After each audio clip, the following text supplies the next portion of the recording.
इस समय की अहम खबर आ रही है। आंध्र प्रदेश के पूर्व मुख्यमंत्री जगन मोहन रेड्डी ने भी खारिज किए हैं अडानी पर अमेरिका के आरोप। जगन मोहन रेड्डी ने कहा है कि ये सरकारी एजेंसियों के बीच का समझौता था, इसमें किसी बाहरी शख्स के शामिल होने का सवाल नहीं। वो खबर छापने वालों पर केस की बात भी कर रहे हैं।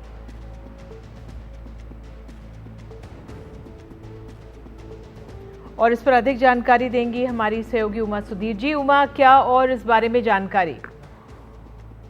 जगन मोहन रेड्डी ने आज एक प्रेस कॉन्फ्रेंस किया है कुछ ही देर पहले, और उन्होंने उस प्रेस कॉन्फ्रेंस में कहा कि ये पूरा जो कॉन्ट्रैक्ट हुआ है केंद्र के सेंट्रल एजेंसी से की और राज्य के गवर्नमेंट के साथ एपी के डिस्कॉम यानी कि डिस्ट्रीब्यूशन पावर कंपनी के साथ ये कॉन्ट्रैक्ट हुई है। और ये लेटर उन्होंने बहुत सारे राज्यों को लिखा और दर उसमें बताया गया ₹2.49, जो उनका कहना है कि सबसे लोवेस्ट रेट है पावर का, सोलर पावर का।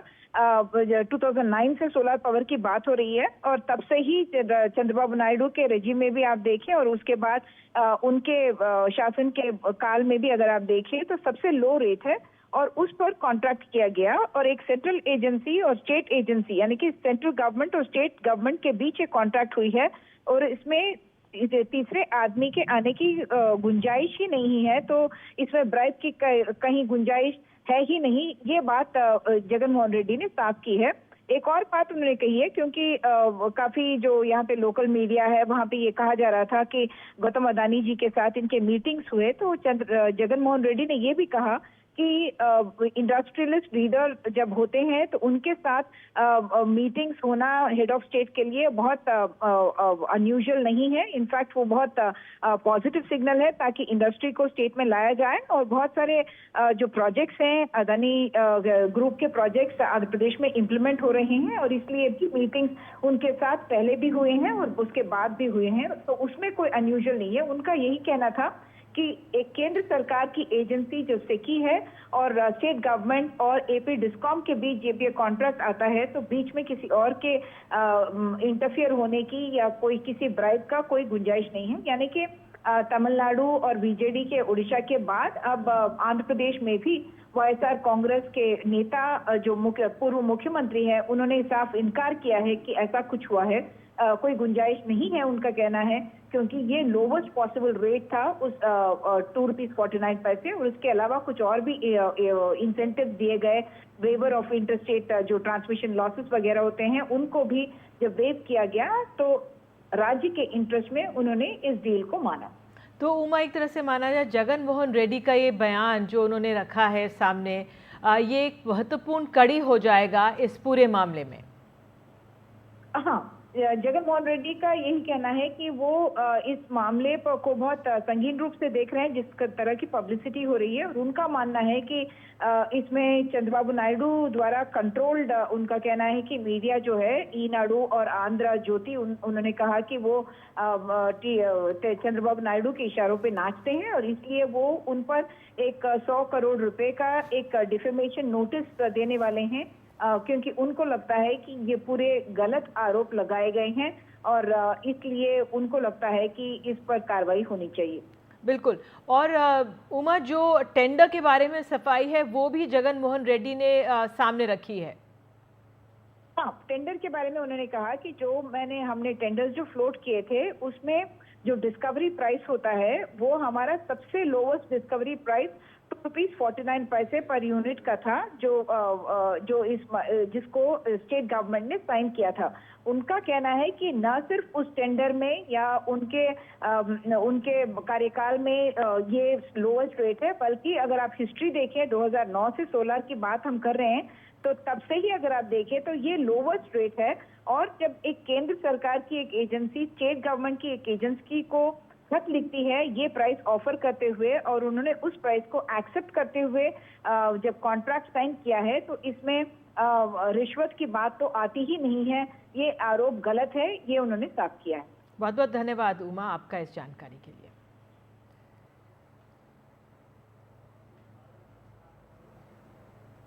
और अब बात करते हैं महाराष्ट्र के मुख्यमंत्री पद की, जिस नाम पर मोहर लगाने की कवायद जोरों पर है।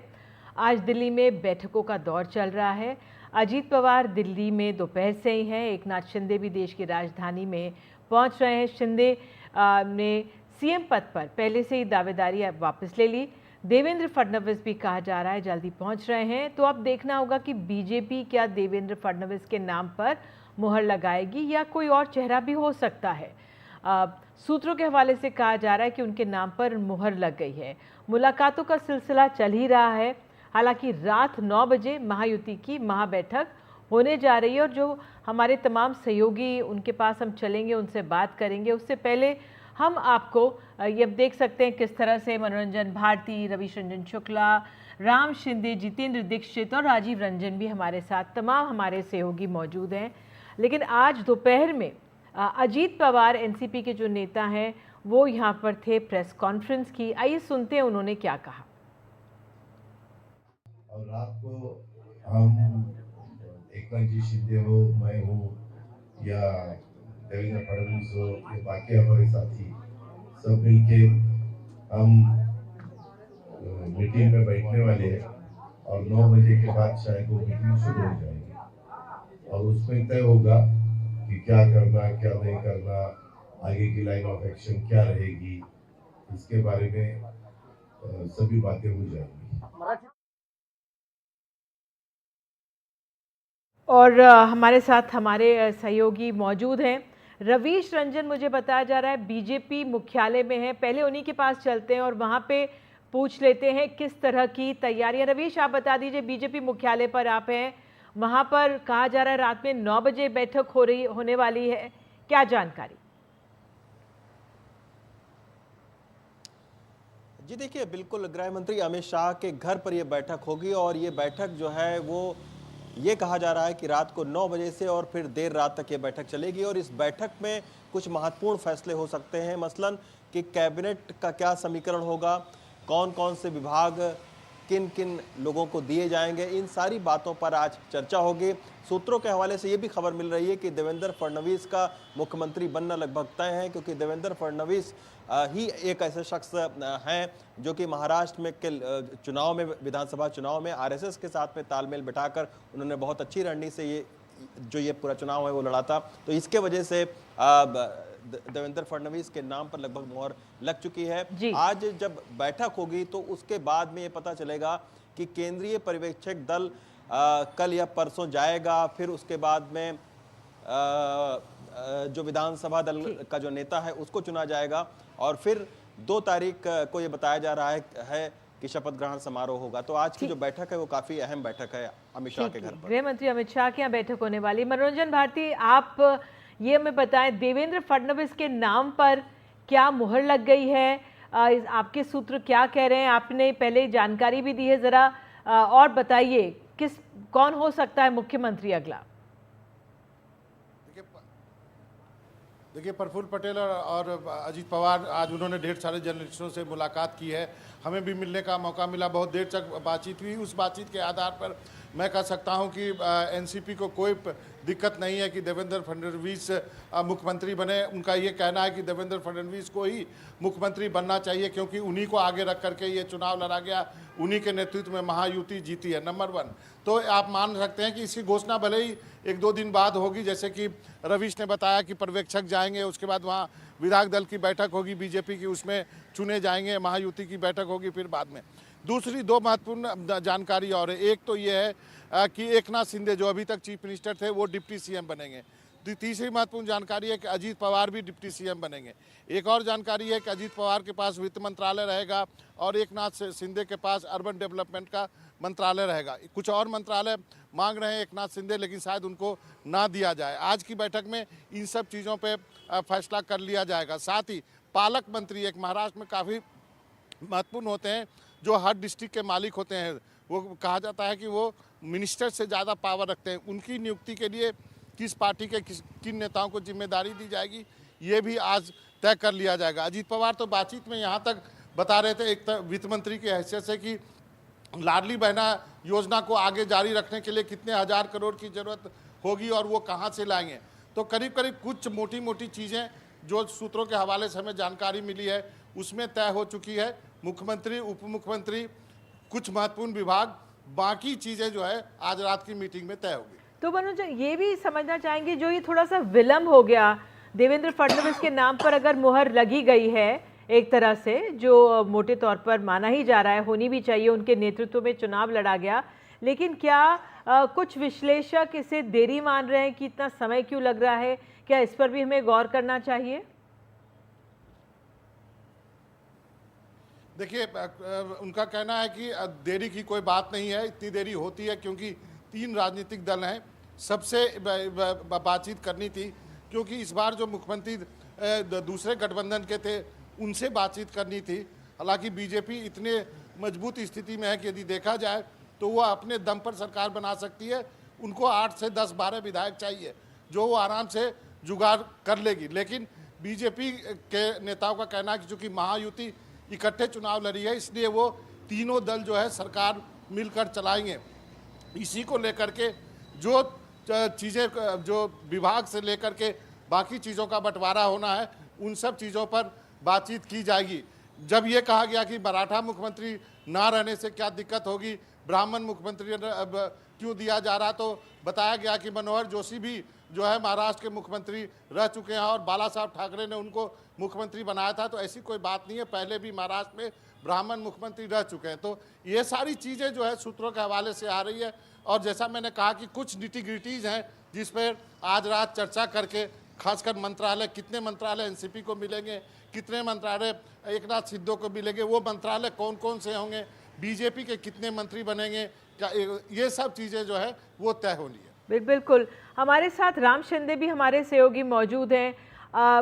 राम शिंदे, आप एकनाथ शिंदे पर नज़र रखे हुए हैं, वो दिल्ली में मौजूद हैं। सूत्रों के हवाले से कहा जा रहा है 12 मंत्रालय शायद वो मांग रहे होंगे। मुख्यमंत्री पद पे तो दावेदारी कल ही उन्होंने दे दी थी, उनके खेमे से क्या खबर?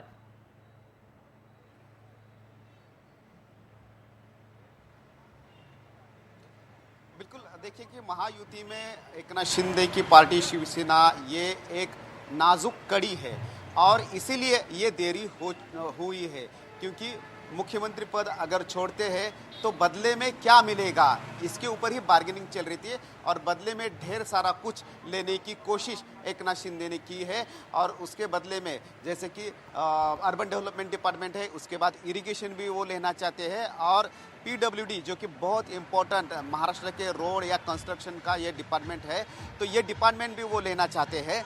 तो क्योंकि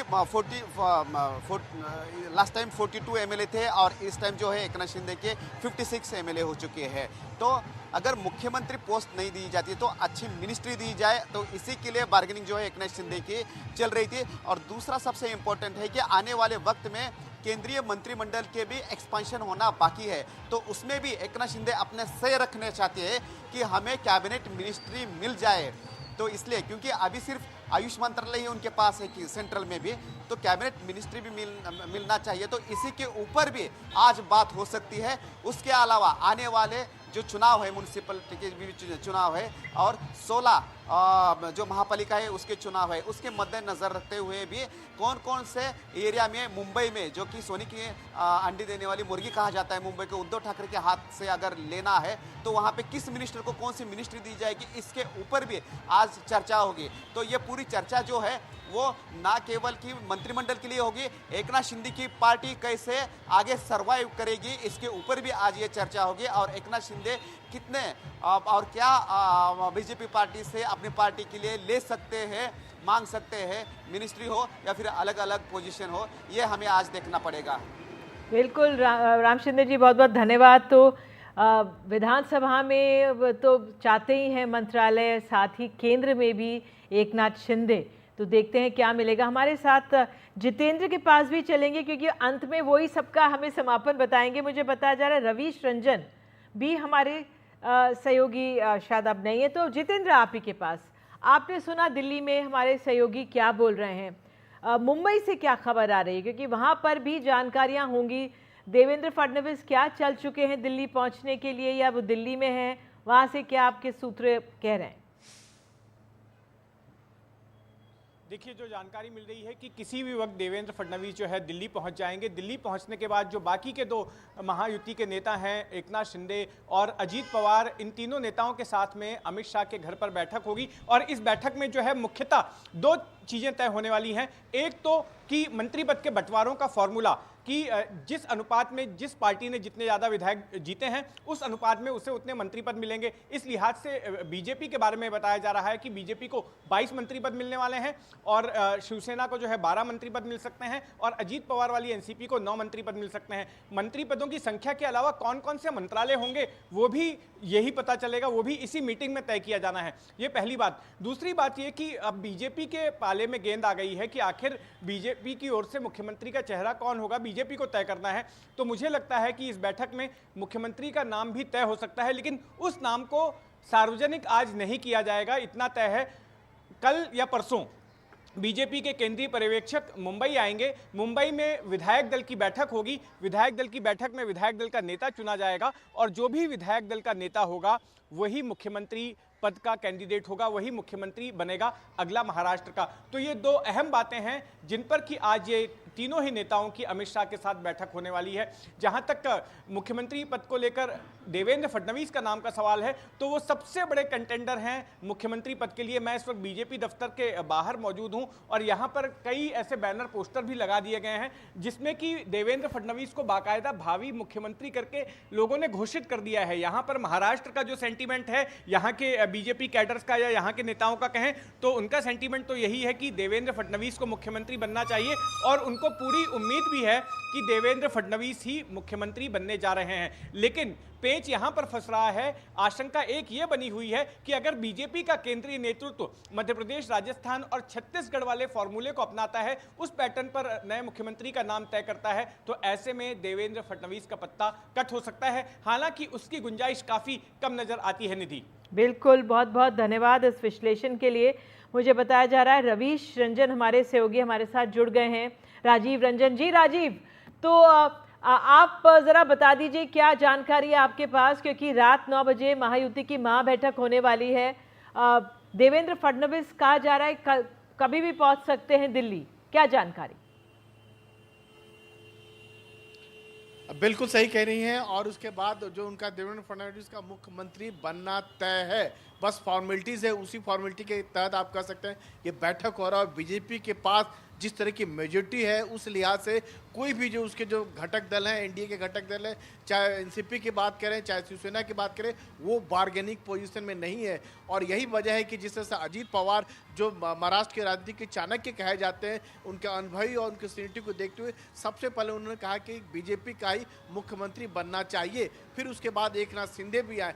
तो जो आज की जो बैठक होगी मुख्यमंत्री को लेकर बैठक होगी, लेकिन मुख्यमंत्री का नाम लगभग तय है। इसका इशारा जो अमित शाह भी कर चुके हैं, जब महाराष्ट्र में जब चुनाव का ऐलान कर रहे थे उस दौरान कर चुके। तो देवेंद्र फडणवीस का मुख्यमंत्री बनना बिल्कुल तय है। डिप्टी चीफ मिनिस्टर दोनों गठबंधन को मिलेंगे। इसके अलावे जो पोर्टफोलियो होगा उस पर लेके बातचीत होगी, क्या मिलेगा क्या मिलेगा। साथ में यह भी बात की तय होगी जो आगे जो बीएमसी का चुनाव है, जो बाकी दूसरे जो इलेक्शन है उस पर क्या किस तरह का अलायंस हो, क्या नहीं हो, इन सारी चीज़ों पर, छोटे मोटे चीज़ों पर अब चर्चा की शुरुआत होगी। और जिस इतना मजबूत सबसे बड़ी बात है कि जो इनको जनता का मैंडेट मिला है उससे इन एनडीए का जो घटक दल के मुंबई में, महाराष्ट्र में हौसले जो है काफ़ी ज़्यादा बुलंद है। बहुत बहुत धन्यवाद आप सभी का, क्योंकि देवेंद्र फडणवीस ने एक समय कहा था कि मैं समंदर हूं।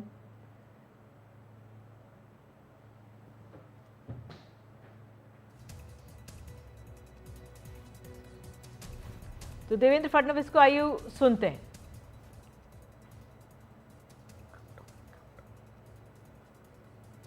तो ये आप तस्वीरें देख रहे हैं पहले की और ये आज की तस्वीरें जो बैठक हुई अजीत पवार की।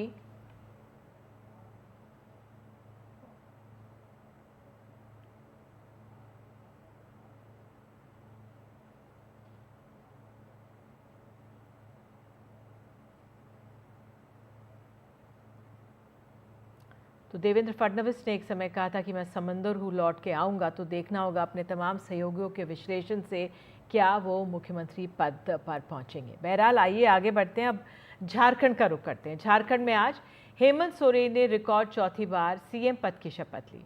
शपथ ग्रहण समारोह रांची के ऐतिहासिक मोरहाबादी मैदान में हुआ। शपथ समारोह में राहुल गांधी, मल्लिकार्जुन खड़गे, अरविंद केजरीवाल सहित इंडिया गठबंधन के कई वरिष्ठ नेता, कई राज्यों के मुख्यमंत्री और सांसद मौजूद रहे।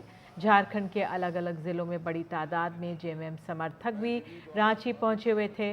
हेमंत सोरेन ने आज अकेले शपथ ली, बाकी मंत्रियों पर बाद में फैसला होना है। बताया जा रहा है कि मंत्रिमंडल के सदस्यों के लिए सोरेन अपने सहयोगियों से अभी बात कर रहे हैं और कुछ नाम फाइनल होने बाकी हैं। जानकारी के मुताबिक कांग्रेस से अभी मंत्रियों के नाम पर चर्चा जारी है।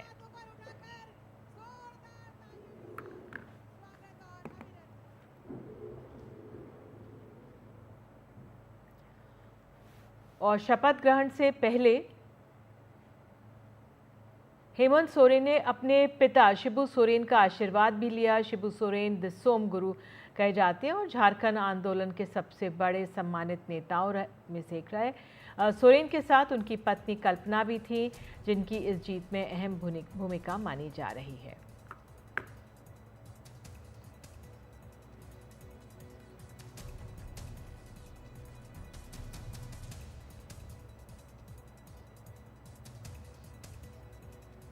और आपको बता दें, कांग्रेस नेता प्रियंका गांधी वाड्रा भी आज से संसदीय लोकतंत्र की पारी अपनी शुरू कर रही हैं।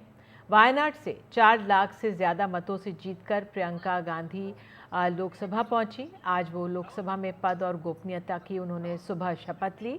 संसद भवन पहुंचने पर प्रियंका गांधी ने कहा कि वे बेहद खुश हैं। प्रियंका गांधी की मां सोनिया गांधी, भाई राहुल गांधी भी उनके साथ संसद भवन में मौजूद थे। लोकसभा अध्यक्ष ओम बिरला ने उनका नाम पुकारा, जिसके बाद वो हाथ में संविधान की किताब लेकर पहुंची और उन्होंने शपथ भी ली। और इस दौरान जब ये लोग सीढ़ियों से उतर रहे थे, उनके भाई राहुल ने उनकी तस्वीर भी खींची।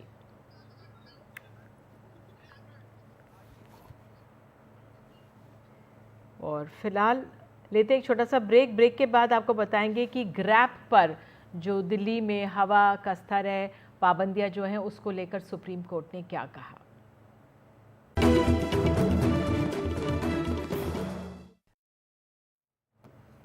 बात अब दिल्ली और एनसीआर की। दिल्ली एनसीआर में प्रदूषण की स्थिति को देखते हुए सुप्रीम कोर्ट में आज सुनवाई हुई। सुनवाई में सुप्रीम कोर्ट ने आदेश दिए हैं कि ग्रैप 4 के नियम फिलहाल दिल्ली एनसीआर में जारी रहेंगे। सिर्फ स्कूलों के लिए संशोधन ही लागू रहेगा। सुप्रीम कोर्ट ने यह भी कहा है कि पहले भी ग्रैप 4 के लागू होने के बाद भी दिल्ली में ट्रक धड़ल्ले से प्रवेश कर रहे थे। अगली सुनवाई बताया जा रहा है अब सोमवार को होगी। आपको बता दें, सुप्रीम कोर्ट ने कहा है कि हम सोमवार को कई आदेश पारित करने का प्रस्ताव कर रहे हैं। हम चीज़ों को तार्किक निष्कर्ष पर ले जाना चाहते हैं। हम पराली जलाने पर प्रतिबंध का सख्त क्रियान्वयन चाहते हैं। हम साल भर के पटाखे प्रतिबंध पर भी फैसला लेंगे। तो अब मामले में अगली सुनवाई सुप्रीम कोर्ट में सोमवार को होनी तय है।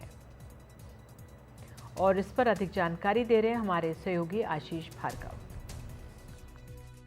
दिल्ली और एनसीआर में ग्रैप 4 जो है वो अभी लागू रहेगा। सुप्रीम कोर्ट ने साफ कर दिया है कि सोमवार 2 दिसंबर तक ग्रैप 4 अभी लागू रहेगा। हालांकि CAQM की जो स्कूलों को लेकर जो छूट दी गई थी कि हाइब्रिड तरीके से पढ़ाई स्कूलों में हो सकती है, वो भी संशोधन रहेगा। यानी दिल्ली के जो स्कूल हैं उनमें हाइब्रिड तरीके से पढ़ाई होती रहेगी। लेकिन फिलहाल ग्रैप 4 से जो है वो राहत या रियायत सुप्रीम कोर्ट ने देने से इनकार कर दिया है। अब सोमवार को सुप्रीम कोर्ट फिर तय करेगा, हालात देखते हुए, कि क्या ग्रैप 4 को हटाया जाए या नहीं। लेकिन काफ़ी अहम यहाँ सुनवाई हुई है और सुप्रीम कोर्ट ने जो कोर्ट कमिश्नर की रिपोर्ट आदि देखते हुए ये कहा है कि इन रिपोर्ट से साफ है कि ट्रकों की एंट्री को लेकर दिल्ली पुलिस और एजेंसियाँ पूरी तरह नाकाम रही हैं और इन एंट्री को पूरी तरह रेगुलेट नहीं किया गया है। सुप्रीम कोर्ट ने पराली जलाने के मामले में भी हरियाणा और पंजाब को आड़े हाथे लिया है और कहा है कि 24 घंटे 24/7 रियल टाइम जो है डेटा इनका चाहिए पराली जलाने का, और इसके लिए सरकार को CAQM को कोई समाधान ढूंढना चाहिए। उस मीडिया रिपोर्ट पर भी गहरी चिंता जताई है, जिसमें ये स्टिंग ऑपरेशन किया गया था। ये बताया गया था कि खुद किसानों को ये अधिकारियों ने कहा कि वो 4 बजे, शाम 4 बजे के बाद पराली जलाएं, जिससे वो सैटेलाइट की पकड़ में नहीं आएंगे। सुप्रीम कोर्ट ने कहा है कि अगर ये सच्चाई है तो ये गंभीर बात है, अधिकारियों को इन सब से बचना चाहिए। सुप्रीम कोर्ट ने काफ़ी अहम यहाँ पर कहा है, और कहा है कि हम कई बड़े फैसला देना चाहते हैं। 2 दिसंबर को अगली सुनवाई होगी। पटाखों को पूरे साल बैन करने पर भी सुनवाई होगी। सुप्रीम कोर्ट कह रहे हैं कि पराली जलाने को लेकर भी वो कोई बड़ा फैसला देना चाहता है। इस पूरे मुद्दे पर वो आगे सुनवाई करना चाहता है।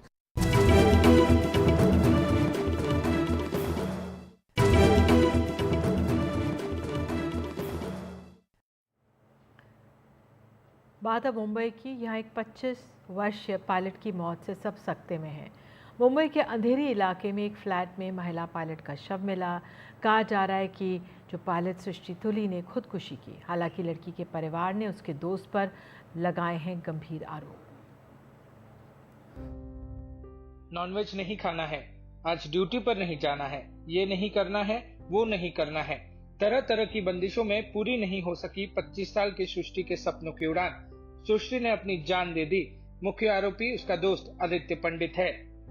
मृतक सृष्टि तुली के रिश्तेदार विवेक कुमार तुली, इन्होंने जो कंप्लेंट दर्ज की उसके हिसाब से कलम 108 भारतीय न्याय संहिता के तहत पौवे पुलिस स्टेशन में FIR दर्ज हुआ।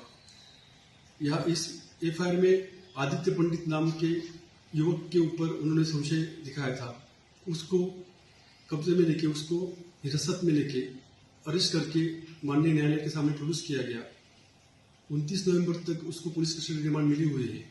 उसकी इंक्वायरी चल रही है, साथ में जो भी एविडेंसेस है उसकी भी जांच पड़ताल चल रही है। पुलिस ने खुदकुशी के लिए उकसाने का मामला दर्ज कर आदित्य को गिरफ्तार कर लिया है। सृष्टि तुली के परिवार का आरोप है कि आदित्य अक्सर उससे बहुत ही गलत तरीके से पेश आता था। पूरी तरह से प्लानिंग करके ये मर्डर किया गया है। मेरा पूरा मानना है और विश्वास है इसमें ये लड़का अकेला शामिल नहीं है, उसके साथ वो लड़की भी शामिल है, जो कि वो कहती है कि उसको सुबह 4 बजे वो लेने आया। मैं पुलिस से रिक्वेस्ट करूंगा कि उसके घर की भी CCTV कैमरा लिया जाए, और उनके जब मैंने चेक किया तो उसके सृष्टि के घर के बाहर निकलने से लेकर सीढ़ी तक ब्लैक स्पॉट है। वहां पे कोई कवरेज नहीं है, और सीढ़ी से कोई भी आदमी आ जा सकता है विदाउट कैमरे की नजर में आए हुए। सृष्टि के परिजनों और साथ में काम करने वालों ने पूछताछ में इस बात की पुष्टि की है कि आदित्य अक्सर सृष्टि से दुर्व्यवहार करता था। आदित्य की बहन की सगाई में सृष्टि नहीं जा पाई थी, इसलिए भी उसने तकरीबन 10 दिन तक सृष्टि से बात नहीं की। इससे सृष्टि मानसिक रूप से परेशान रहने लगी थी। FIR के मुताबिक सृष्टि की आदित्य पंडित से 2 साल पहले दिल्ली में मुलाकात हुई थी, जहां दोनों पायलट की ट्रेनिंग ले रहे थे। पिछले ही साल उसको कमर्शियल पायलट का लाइसेंस मिला। इसके बाद वो मुंबई आ गई और एयर इंडिया में पायलट के तौर पर काम शुरू किया। उसका आसमान में उड़ने का सपना पूरा तो हुआ, लेकिन जमीन की हकीकत ने उसके पंख काट दिए। आत्महत्या किसी भी समस्या का समाधान नहीं है। मानसिक तनाव कई प्रकार के होते हैं और कई बार मानसिक तनाव से पार ना पाने की वजह से लोग आत्महत्या जैसा कठिन कदम उठा लेते हैं। ऐसे में जब भी आपके मन में आत्महत्या जैसा कठिन विचार आए तो सबसे पहले अपने परिवार और मनोचिकित्सक से परामर्श लें। मुंबई से कैमरामैन हिमांशु के साथ पारस दामा, NDTV इंडिया के लिए। उधर झारखंड में खूंटी जिला के तोरपा में नरेश भेंगरा ने लिव इन रिलेशन में साथ रह रही युवती की हत्या करके उसके शव के कई टुकड़े कर दिए। तोरपा के SDPO क्रिस्टोफर करकेटा ने बताया कि जिस गांगी कुमारी की हत्या हुई वो रांची ज़िले के लापुंग की रहने वाली थी। नरेश का ननिहाल भी उसी गांव में है। ननिहाल आने के दौरान गांगी और नरेश में प्रेम हो गया और कुछ दिनों बाद युवती जोजोदाग आकर नरेश के साथ रहने लगी थी। तकरीबन 1.5 साल साथ रहने के बाद युवती काम करने के लिए तमिलनाडु के त्रिपुर चली गई और नरेश बेंगलुरु में काम करने लगा। उसी दौरान नरेश की दोस्ती दूसरी युवती के साथ हो गई। इसके बाद उसने गांगी कुमारी की बेरहमी से हत्या कर दी।